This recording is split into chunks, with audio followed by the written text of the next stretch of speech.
May dinala sa atin na Summer X dito, ano. Subukan natin pandarin kung andar. Ayan.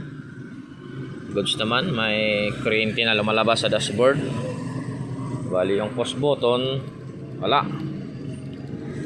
Ayaw mag push button. Ayan. Biglang tumirik daw sa daan. Ayaw mag push button kahit i-kick. May kick starter naman. Ayan. Ayan. Ayaw pa rin. Ngayon subukan nating tingnan yung spark plug. Troubleshoot natin ito. Kung may kuryente. Ayan, malakas po yung kanyang kuryente. Ibig sabihin goods po yung supply, ano. Ayan po, kung makita nyo po. Pero ayaw pa rin umandar, ano. Malakas yung kuryente pero ayaw umandar. Ngayon, check natin yung kanyang spark plug. Kailangan i-check natin yung spark plug, tapos yung gasolina, no. Yan po yung pinaka basic muna para mayroon tayong sinasabi na tatlong gawain sa mekaniko. Dapat i-check yung kuryente, compression, gasolina. Yan po yung dapat nating unang gawin. Okay, buksan muna natin itong summer na ito dahil yung spark plug nasa loob ng cover na ito. Ayan, buksan muna natin. Ito, nabuksan na natin, ano.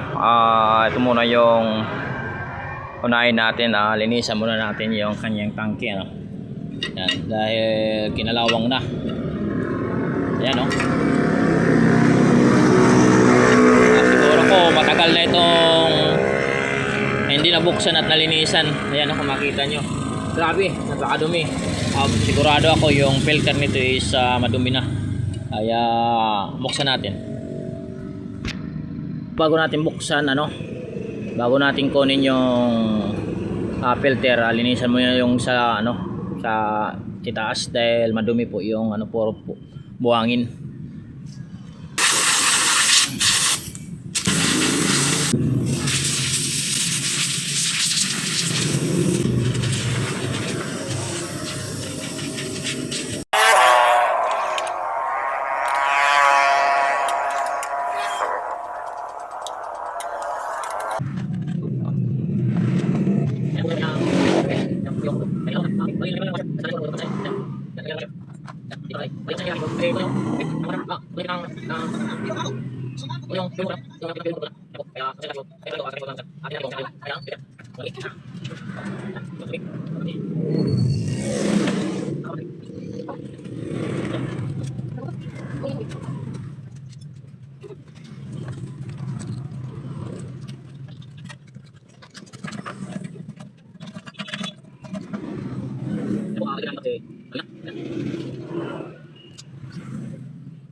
Ayan, linisan natin ito, kasi ayan, yung gasket, natunaw yung gasket. Wala nang gasket dito sa fuel pump motor niya. Ayan, tunaw na. Palitan na ng gasket. Ayan, yung kalawang kung nakita nyo. Grabe, ilang taon yata ito bago mabuksan.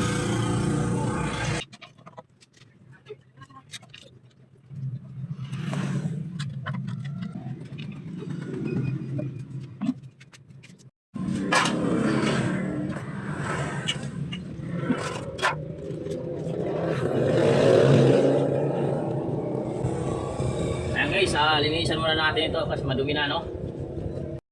Ayan po guys yung loob ng tangke niya, no. Kalawang, dumi. Ayan, madumi na po yung sa loob. Ayan po guys, bali ayan, naputol na yung kanyang pin, yung pangalawa, yung kulay red dito, ito. Yan po, putol, no. Tatlo na lang. Naiwan na po yung kanyang pin. Nandito po sa loob. Ayan, makikita nyo. Ayan, nandito yung naputol sa kanya. Kaya pala na palyado yung motor. Nagkaroon na ng corrosion. Ayan.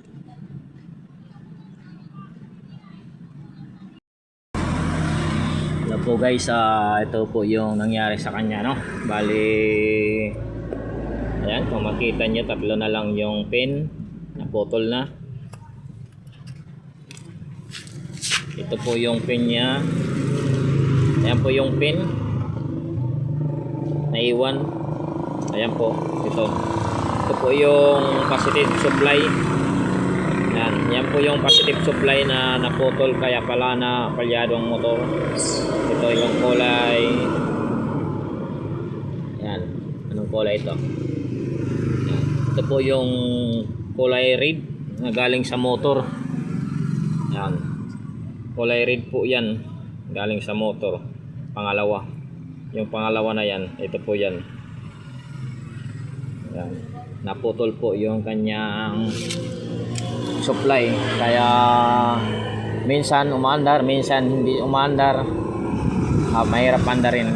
Goods naman po yung kanyang makina, walang problema. Ang problema lang sa parting wiring. Tapos nagkaroon na ng yung sa tangke, yung tangke na yan madumi. Nalinisan na natin, ano, kaya subukan natin ito pandarin kapag makabili na tayo ng bagong fuel motor. Yan.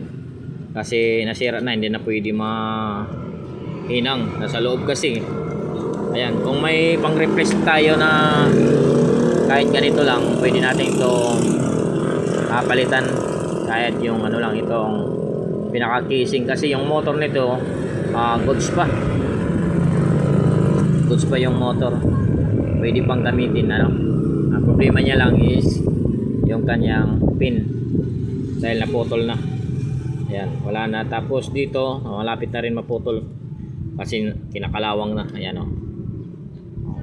Ayan, kinakalawang na, mapuputol na, malapit na. Para hindi pa balik-balik yung customer, pabilihan na lang natin ng bago. Ayan. Tapos itong chassis na ito, ayan, maraming putol na. Ayan, makikita nyo, putol na. Tapos ayan, makikita nyo, putol na rin. Kailangan lagyan na ito ng kalapa. Ayan po, ito, putol na. Ayan po. Ayan, marami-rami po yung gawin natin dito sa motor na ito, sa parts ng kanyang chassis. Ito, lagyan natin ng ano, dahil naputol na, wala na dito yung lagayan ng tornilyo, putol na rin. Yan po. Delikado na po ito kapag hindi natin sabihan sa may-ari na gawin ito. Dapat gawin kagad ito, at para may balik natin yung mga pinagkuha natin dito na mga pisa, no. Yan, tapos nalinisan na rin natin yung tawag doon, dito yung pinaka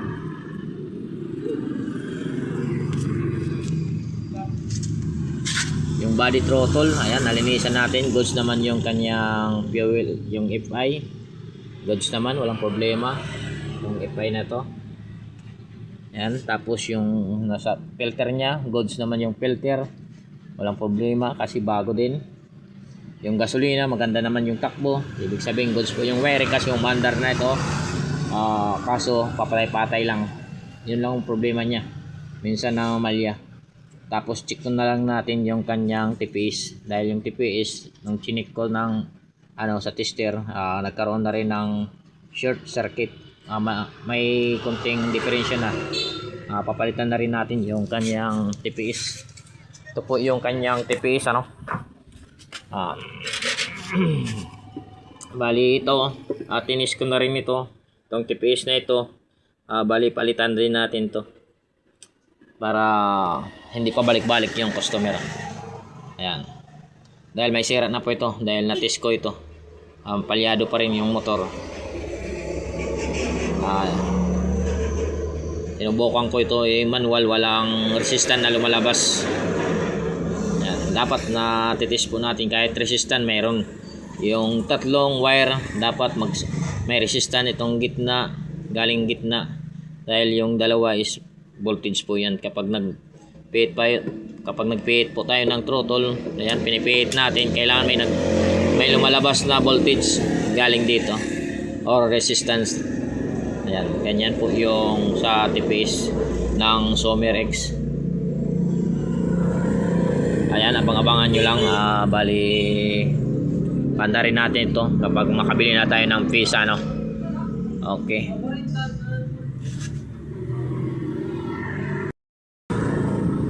Bali, mahina na po itong ano.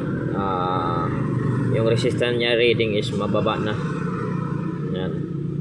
Palitan na po ito. Palitan natin ito. Kasi kapag hindi natin ito mapalitan, sigurado tayo masisira kagad yung ating ECU, ano. Dahil kapag nakarekta na siya, wala nang resistance or nagkaroon po siya ng shorted, ayan, ECU po yung tinatamaan dito. Ayan. Tapos dito naman, ang issue dito is yung naputol yung kanyang pin. Yan, yung pangalawang pin dito, yung positive supply. Yan, ito naman yung sa ground galing ng ECU, ito naman yung positive galing ng accessories. Ayan po. Bali, naputol na yung pangalawa. Naiwan po dito sa may kanyang sakit. Nandito po yan.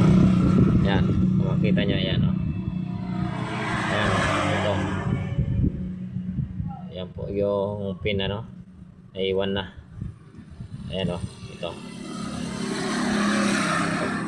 Tapos dito naman sa TPS, bali palitan natin kasi yung walang reading na resistance dito, walang lumalabas na reading, palitan na ito. Ayan, bali itong tatlo na may mga issue na ito, ano, ito mahina yung resistance. Dito sa TPS wala nang resistance na maganda. Yan.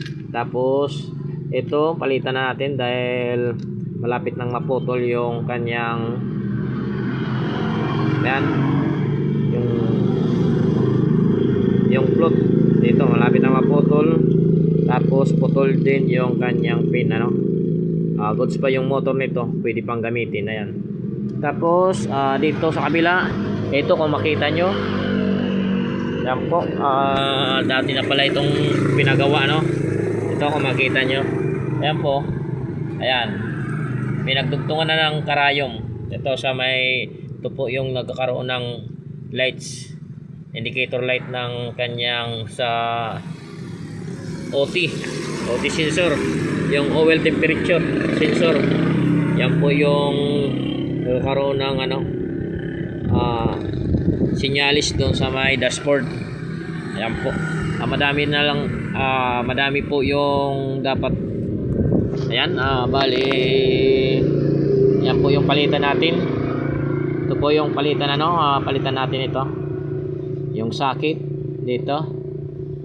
Tapos yung issue ng Sommer X na spark plug dito sa may TPS, palitan na rin to. Ito. Ito guys, itong motor na ito, bira lang po ako makakounter ng ganito na sabay-sabay yung problema, no. Karamihan yung problema ay ito, yung spark plug kapag mahina na yung resistance. Minsan ito lang TPS, ngayon sumabay si motor, pero goods pa yung motor, ano, walang problema. Bali yung problema lang niya is naputol yung pin dito sa loob. Hindi na dapat natin mahinang yan, mahirap na hinangin kasi buo po yan. Mahirap na pong hinangin yan, ano, kasi buo. Hindi naman pwede na mag jumper kagaling ng ano, kasi lalabas yung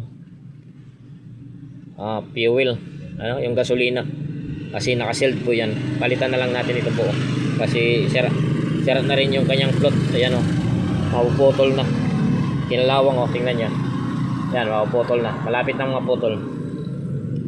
Okay guys, pag nalagay na natin to guys, pag napalitan na, paandarin natin itong motor na to para makita nyo na yung mga sira ng ano, dahil naitis ko na to, wala, ito mahina na rin yung ano, reading, yung ohms ayaw na sumabay. Yan. Umandar naman yung motor. Problema niya lang is kapag trinothrottle mo, nagkakaroon po ng diferensya yung motor. Yan po.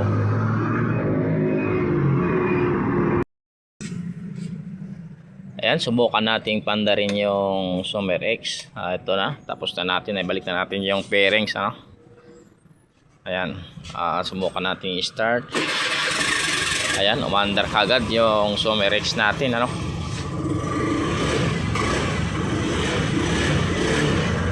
Ayan, bali napalitan natin ito ng battery dahil mahina na yung battery. Tapos yung kanyang parts ng fuel pump motor. Ayan, tapos yung sa OT sensor socket dahil naputol na. Tapos yung kanyang spark plug cap. Ayan, napalitan din natin bago kasi mahina na yung resistance. Ayan, yung sa TPS. Ayan, paloko-loko yung kanyang andar. Bali yung makina nito ay hindi natin ginawa. Yung parting wire lang ang ginawa natin dahil ayaw mandar itong motor at palyado. Ayan, tapos na po itong maandar na itong motor.